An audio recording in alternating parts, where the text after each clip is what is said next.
ম্লান হয়ে যাবে। প্রচণ্ড নিষ্ঠুর পতিত স্বৈরাচারী সরকার এইসব প্রতিষ্ঠানকে দিয়ে ক্ষমতা কুক্ষিগত করে রেখেছিল। আমরা তার এই প্রচেষ্টা ঠিক বলছে, অবশ্যই অবশ্যই খুব অন্যায় অত্যাচার করছে। করে প্রতিষ্ঠানগুলোর হারানো গৌরব ফিরিয়ে আনব। এই ঘৃণ্য চেষ্টায় ব্যবহৃত হয়ে যারা অপরাধ সংগঠিত করেছে তাদেরকে আইনানুগ বিচারের মাধ্যমে শীঘ্রই উপযুক্ত শাস্তি দেওয়া হবে। একই কথা দেশের সকল মন্ত্রণালয়, সংস্থা, অবশ্যই অবশ্যই আইনের আওতায় তাদেরকে শাস্তি দেওয়া হবে। শিক্ষা প্রতিষ্ঠান নানা কর্মক্ষেত্রের জন্য প্রযোজ্য। সব কথা ভালোই বলে, ঠিক আছে, সুন্দর সুন্দর কথা বলতেছে। আজ প্রত্যেকটি প্রতিষ্ঠান ও তার সদস্যরা নিজ নিজ কর্তব্য পালন করার মাধ্যমে দ্বিতীয় স্বাধীনতাকে উপভোগ করবেন, দেশকে গৌরবের শীর্ষে নিয়ে যাবেন এবং দেশবাসীকে এবং জগৎবাসীকে উপভোগ করার সুযোগ করে দেবেন। আমি জাতির পক্ষ থেকে প্রত্যেকে নির্ভয়ে আনন্দে নিজ নিজ কর্মস্থলে নিজ নিজ সামর্থ্য নিয়ে এগিয়ে আসতে অনুরোধ করছি। অবশ্যই অবশ্যই এগিয়ে যেতে হবে সবাই।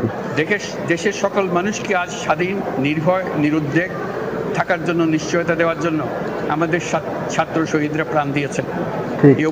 এই অভ্যুত্থানের মাধ্যমে সৃষ্ট সরকার দেশের প্রত্যেকের সরকার। এখানে থাকবে সকলের আকাঙ্ক্ষা পূরণের অধিকার। অরাজকতার বিষ বাষ্প এখন যেই ছড়াবে বিজয়ী ছাত্র জনতা সহ মুক্ত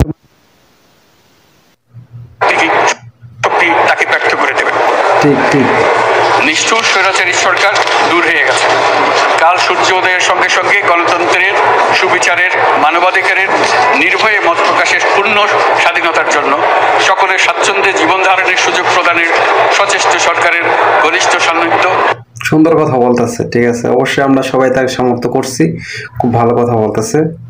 ও সহমর্মী পরশ দলমত নির্বিশেষে সবাই উপভোগ করবে, এটাই আমাদের লক্ষ্য।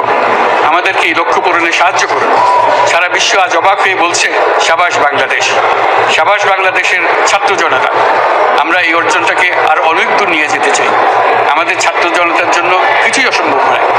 আমাদের তরুণরা অসম্ভবকে সম্ভব করতে পারে, তারা সেজন্য প্রতিজ্ঞাবদ্ধ।